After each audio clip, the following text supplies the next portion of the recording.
Now, now we're good to go, Jimmy. So, I have here some pictures that we brought with us, and you might be able to tell us a little bit about them. I don't know if you've seen them before, but they're taken in Holy Cross, I think. Would that be right? I don't know. We used to have one of them no longer. What is it now? It is well. The wagon? Yeah, well, like that much.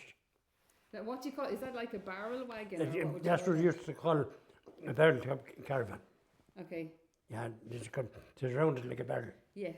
Was it very big inside? Too big, it's just inside. And I had a first cousin who was able to make them. Wow. Okay. He lived beyond Dundrum. I got him to make one for myself. And I see him when he was getting made done. Okay. And how did he make it? Did he? The round it is, you pick the centre here, and the same thing with the back of it. And you nail a board down to the back, and you pick the centre. And you round the board around that way. Okay. And you put a nail into the board, hit a nail into the top of the board. And the nail marks the hole around it. Within, there's a set here and there's a set here. And the nail what you hit into the board to mark the timber for the back, For the circle. round. Yeah. And you cut the back in with a little saw round that mark. So it was all hand done. There All was hand no done. machines. And then you'll get runners, to call it, and you put them in the lint. Yeah. And you cut out a bit of the back and front, with a little gap, for to let that runner down into it Okay. as well. Okay. And then we used to call them a binder. When you have hand them runners, you bring these binders in around. And they come each side onto this. And you nail them into them runners with about an inch nail. Okay. And then you decorated then afterwards, was you? Yeah, and you'd have your bed in up in the back. Okay. And how many people would sleep in it? To put two in this bed thing, and then the junior used to make a bed down on in the floor Okay. as well. So 4 or 5 people? maybe? Good, yeah. Yeah. Yeah. And as I say, you have a stove in here as well. That's what this is now, a chimney going up from the stove Okay. for a fire. So it was warm and Good, dry? very warm. Yeah. Yeah, very warm. And would you travel around in it? You or would, yeah. Yeah. Yeah, In the summertime? in summertime. Okay. Yeah. So where would you go? How far would you go? Oh, you could travel a big lot Okay. around in that. And would you go the same way every year? You could go different places. Okay. And what would you do when you're there? We used to often do the tinsmith work, then we were going around and that. So would you go to different farms and stuff every Would, year yeah. that you'd know you'd get work there? Yeah, and we used to Repairs work with the stuff. farmers. Okay. Yeah. We live now below the Hawk, as I say. And we used to often work with John Lanigan below the Hawk long ago. Philly the Castle and all them, Okay. the farmers all around. And are we talking about maybe 1960s, 1970s? What time? This was probably in the 60s and that way, I suppose, back. Okay. And we've been in that house above us, suppose, where I'm living nearly well over 60 years. Okay. The ones that lived there for us, their names are Fells, and all the family went to England. The whole family. There's only one that stayed in Ireland. His name was Paddy Fell, and he was working in the sugar factory in Thurles. And there's 3 of us working there as well. Wow. And what about your parents? Where did they live? Where did they grow up and where were they born? I'd say they were lived up now in much going around in one of those. For their childhood? Yeah. But do you have any stories that you remember that your mum and dad would have told you from travelling around in these wagons? No, I've never been glad to them, as I say. Okay. But we used to have one of them now for a long, long time. Same you up there. Yeah. But they look big enough, don't they? Yeah, yeah.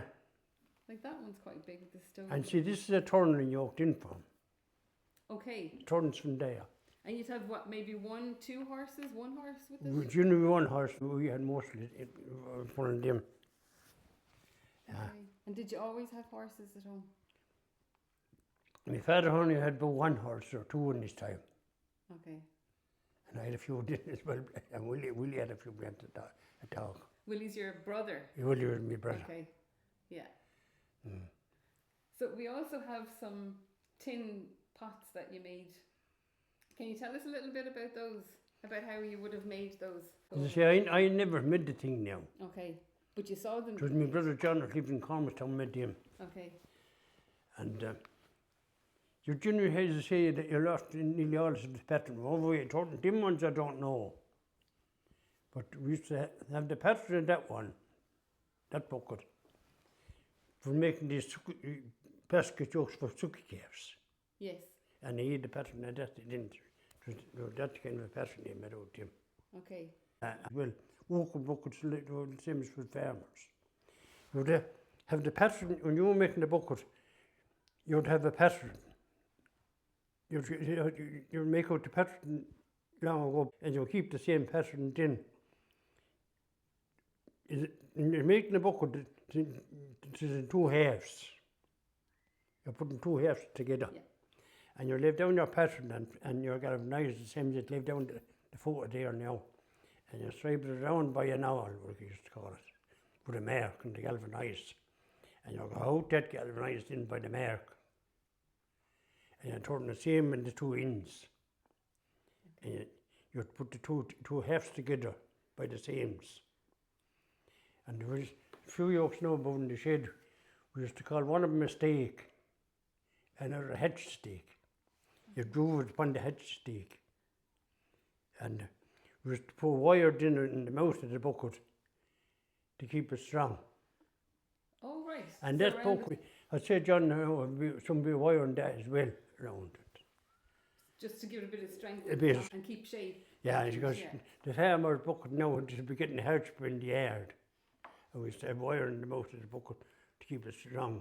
And you turn down the tin the same as that's turned down as well over the wire.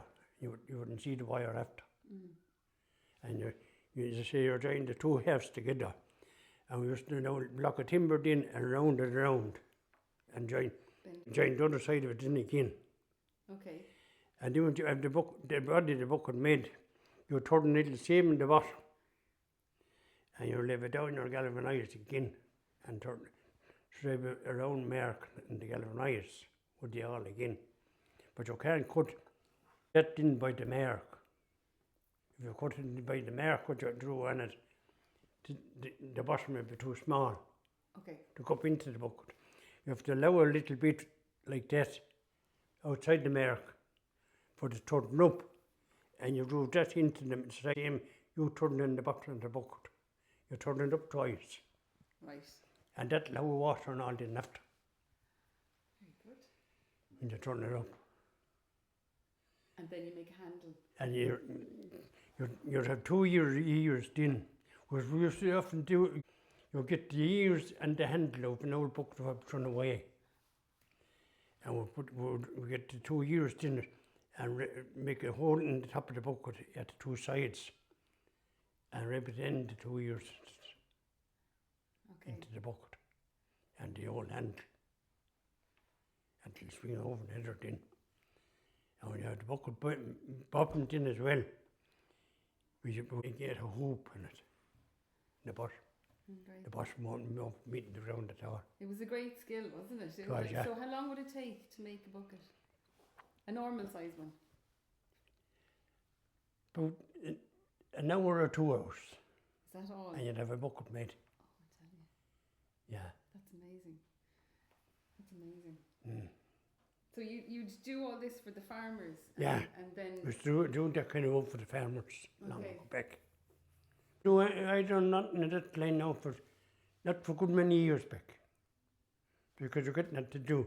Mm. The time the farmers were going to traineries in the mornings, they used to have the children's going, and they'd be often coming late, and they'd be brought down to us to repair. For to repair them? It was regular getting them. And it said, we got nothing, get nothing in that line now, not for each. No. We used to have a soldered iron, that'd be copper. and you're in that in the fire, Okay. and you do the soldering of that. So that was all done outside? Yeah. Yeah. We used to have light a fire outside, and you're reading down in the fire. So you just go around to the different farms and see if they needed help? Well, they just be getting brahantras. Oh, they'd be brought to you? Oh, Yeah, okay. just be getting brahantras. Right. Yeah, it's regular with some of the farmers. So you were always busy? Yeah, you would, at times you would. So would you be busier in the summer than the winter? Yeah. You would? You would the farmers at the farmer's job, we were often doing that. Okay. And when you were soldering the yoke, you have to clean up the yoke first where you're putting on the solder. Of course. And that wouldn't take it. And there used to be stuffed in you behind the solder to be like water. Used to be a little tin you were getting the hardwares. And you wouldn't get that now. Used to call it the soldering fluid. So the solder wouldn't take the thing out that. Of course, yeah. Okay. That's gas. And how about, did you have any brothers and sisters? I had 7 sisters and 5 boys. Wow. And they're all gone out to myself. You're the last Yeah. of the family? Mm. Wow. There's must be 3 or 4 buried in England. And there'll be 6 buried in St. Patrick's and Thurles. Father and mother's buried in St. Patrick's and Thurles. And there's 3 sisters and a brother. His name is Willie. And the other brother then from Cormac, John, he's buried in St. Patrick's as well. So that was a very busy house, very, very busy family when you were young. Yeah. Did you get up to much devilment? Well, it could be a fair lot of it now and again. Do you want to tell us a few stories? Yeah, it could be in favour of it now and again.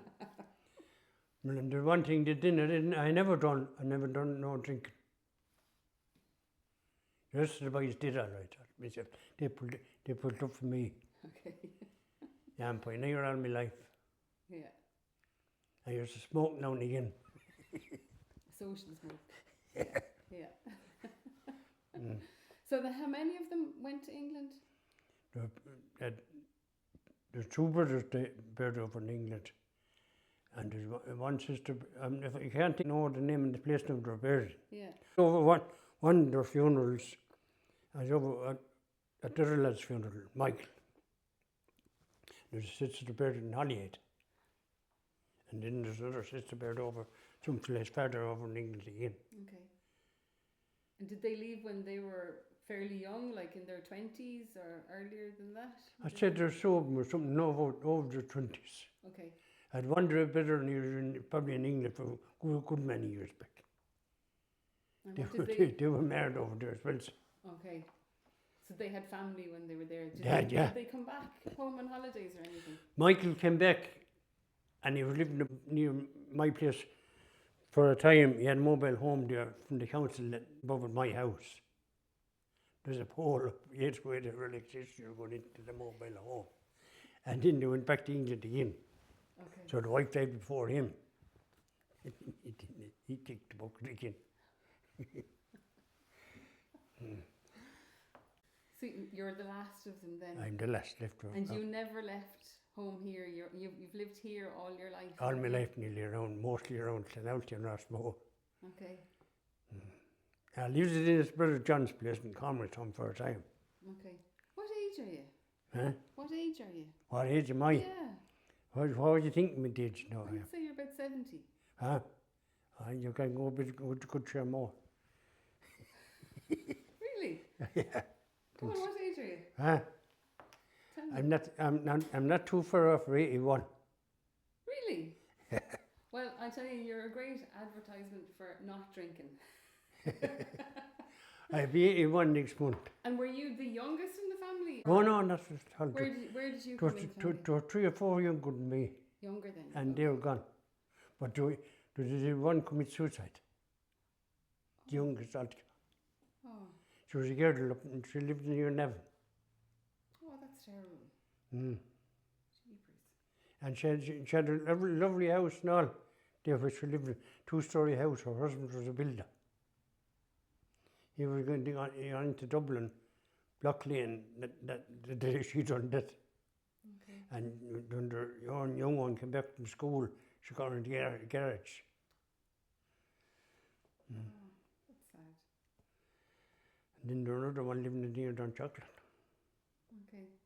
If we go back to your childhood then, did you have like other cousins or uncles or aunts that lived around here? I had Where an were uncle living over in Drum. they? Okay. He's What did buried he in do? St. Patrick's as well. Was he a tinsmith as well? He was, yeah. Okay. Mm. And I had a few more around Thurles and this and that. Okay. So there was a lot of you. Yeah, there were There was a lot of farms though. There were, yeah. Yeah. So there was a lot of work. Yeah. And you always lived in the house where you are now? We in that now for a good many years back. The ones that lived in my house above it a long year for a good many just Before you, yeah. before us, their names was Fells. Yeah. But before you moved into that house, where were you? We were living beyond, as you go over for the Biella Road. Okay. Beyond Clonoulty. And then you'd head off in the summer. No, we lived over there in one of those type of caravans for about 6 or 7 years. So you actually lived in the wagon? Yeah, about 6 or 7 years. What was that like? Finest. Did you like it? Did. And I said, we're walking down around there as well with the farmers nearly every day. John Donoghue died for the last few years back in the wife. The wife was dead for a good few years before John. She got this multirosis thing or something. Mm. And she was in the nursing home for a long time. You see, my sister just spoken with Mr. Lanigan as well. And she was in there near nursing home for a good few years. And my sister used to be often going insane now and then. Yeah. And we often walked in with John and the farm. Okay. We walked to Phility Castle above it, we call him as well, around the farm. So when you were living in the caravan, where did you get your water? Around in the farmers' places. Okay. So you'd have to go for water Yeah, somewhere and get it. That's so, right. So you didn't have any electricity or No. any of those things? Yeah, an eye lamp. An oil lamp. That's what we Okay. used to have. But there were good kind of an eye lamp long ago back, they used to call it a silly lamp. Okay. And what did you put in that? What sort of oil was it? Was it paraffin? We wouldn't get that high now, it was paraffin oil they used to call it. Yeah. Okay. So you'd have a fire outside the caravan. Yeah, you'd have a stove indoors. That's the chimney now coming up from the stove. You wouldn't have a fire going on that nearly in the summertime, it's too warm. Too hot, yeah. But you're going to have a fire on that in the winter time, you're nice and cushy. So when you're cooking then, was that outside cooking? You used to often do it outside mostly as well. Okay. Yeah, you could have one pot for bacon or cabbage or spots. Yeah. Do the cabbage in the Yeah. bacon water. When You'd light your fire in the ground and you used to bear your sink in the ground and they'd be hanging over the fire. Very good. I need to screw them at my place yet. You'd have it ordinary despair. And you would have made all those pots, would you? No, we didn't hardly make the pots. Okay. Yeah. It was a tough life, was it? I tried in the front. Simple life. Yeah, I see my sister used to be baking bread there. Just have an oven pot Okay. and you bake the bread in the oven pot. I think as far as I know, the oven pot is above my house. Wow. Then the oven pot was a metal pot and just with a couple of little legs in the bottom of it. And when you have a cake of bread baked, you put it into the oven pot and you put seed around top of the lid. Okay. For this way the cake will get the heat. Oh, so it's getting heat from the top and the bottom. Yeah, in the bottom. That's very clever. And it was probably the nicest bread you've ever had. Food, yeah. was it? Yeah. Yeah, the finest. I think, as far as I know, how many years ago back or something, whatever was wrong in the house, she couldn't light the fire or the cook or something. And I think she lit the fire, brought outside again, and she done the same thing. And she baked cake of bread again outside at the fire. She'll eat it outside. And as I say, I used to have an Eastern then in Cashel, and her young one was out with or something. And she wondered what she'd do with the cake of bread into the oven pot, the young one anyway. And she said, she can't eat that. And did she? My sister said to her, well, I won't eat any of it, so. Oh, that's fantastic. That's Yeah, very great. it's just getting the heat from the bottom. Yes. And then the heat the seeds are put in the top. Yeah. So they put stuff on the lid. You will, yeah. Yeah. Okay. Yeah. And how long would it take to bake it? Well, that'll be quick when you have the proper heat. And you do that every day? Yeah, we're often doing that. That's fantastic. And I'm sure you had a big kettle then as well, did Yeah. you? Over it? Yeah. Brilliant. Yeah.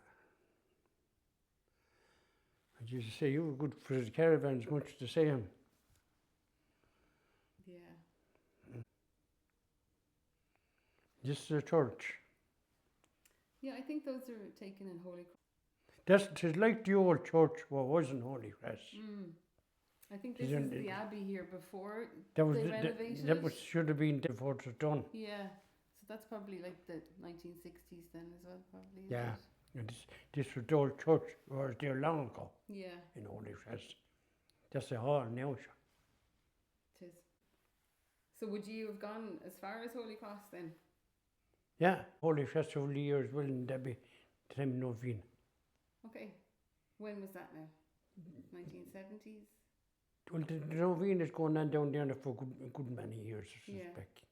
But you remember Holy Cross before it was renovated? I did, yeah. Wow. Used to be graves in that. Used to what? There were graves inside in that. Yeah.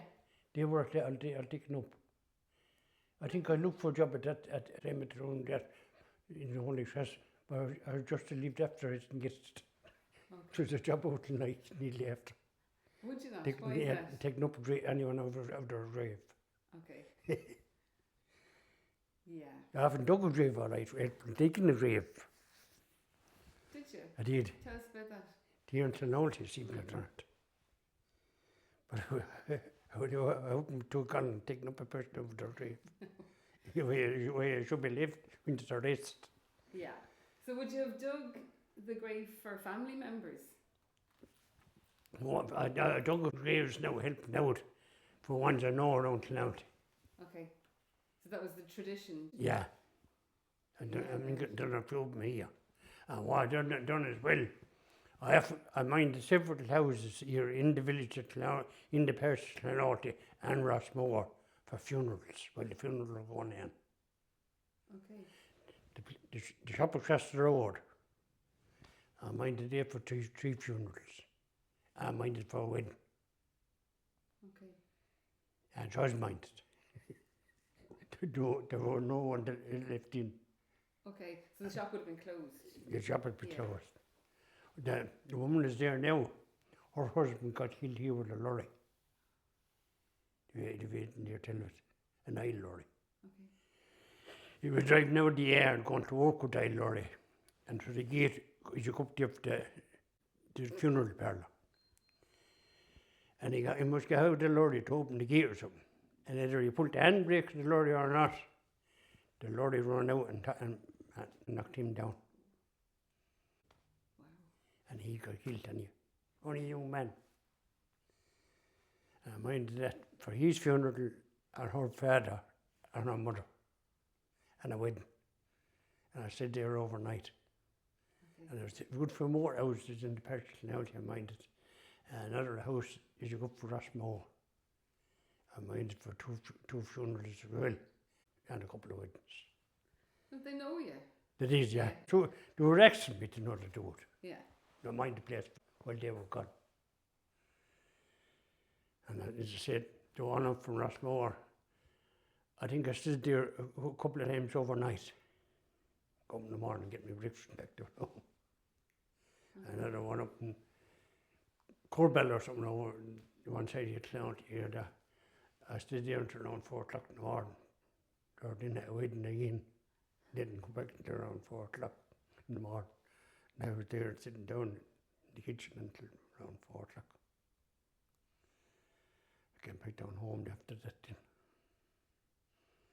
Yes, man. And so, at the time his mother died or something, and anyway, he came to my door above during the day, and May, he used to call the mother. May passed away, he says, today, the prayers above, he says, we want to come up tonight. So I went up anyway that night and then went to the prayers. And his house was full, and I went up. And So they were waking her there, were they? they were, yeah. Yeah. And before I came away then, I said, have anyone to my place in Thurles land? You're going to do it, he says. Oh, whether you like it or not. Yeah.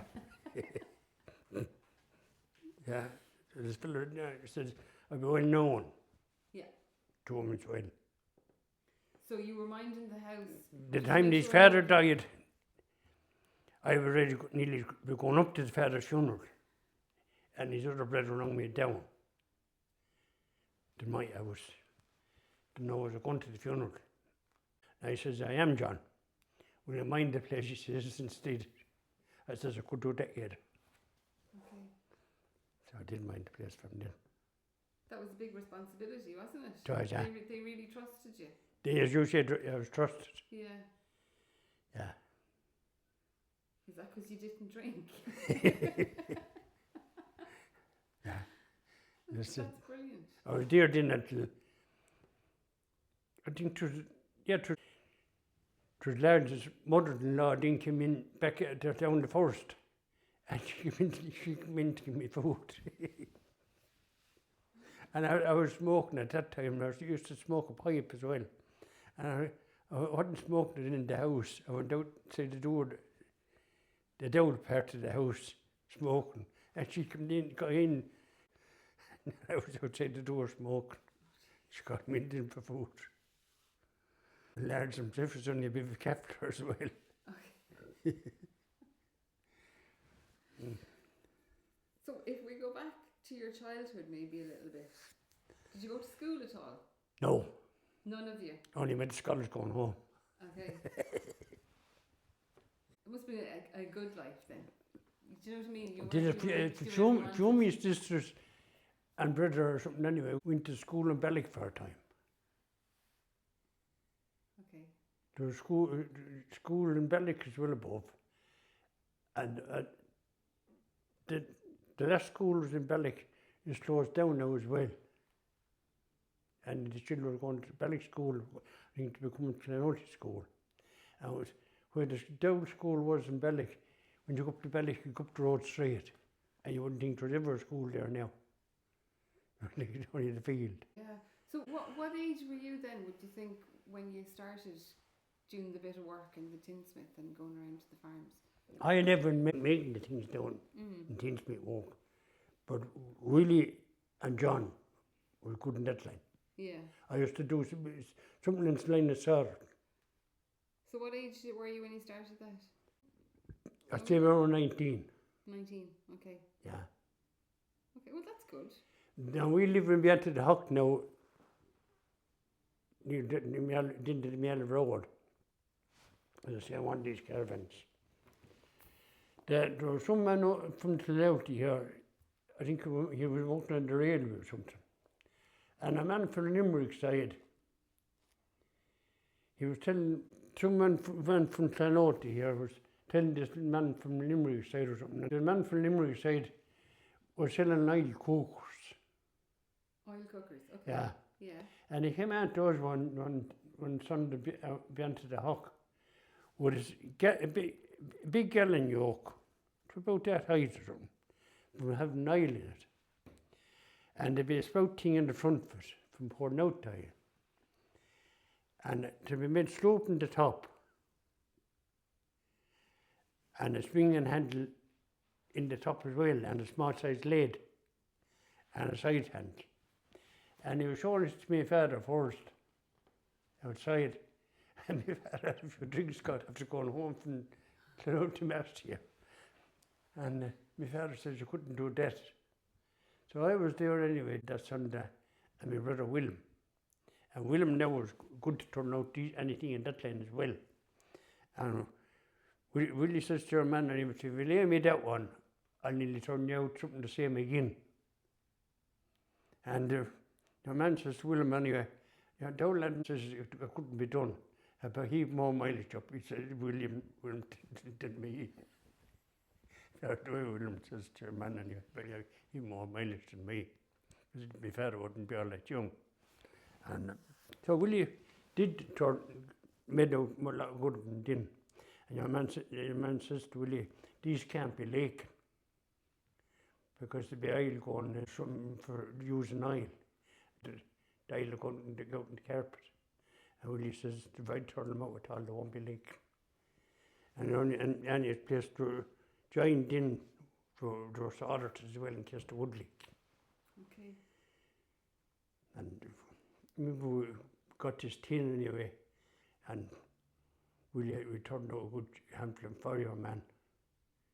The hardest thing we turned out first was the neck of it, because we slowed. You nearly want the pattern starting off by the neck, and the other part in it made like a big gallant.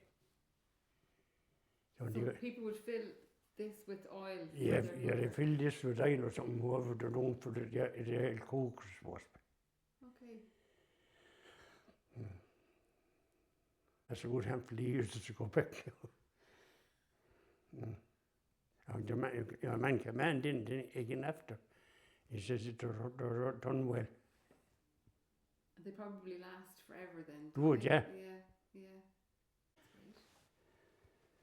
Will we get a cup of tea? Will we? I think we should. I need a cup of tea anyway. All right, you'll have a cup of tea, will you? I don't mind. Yeah.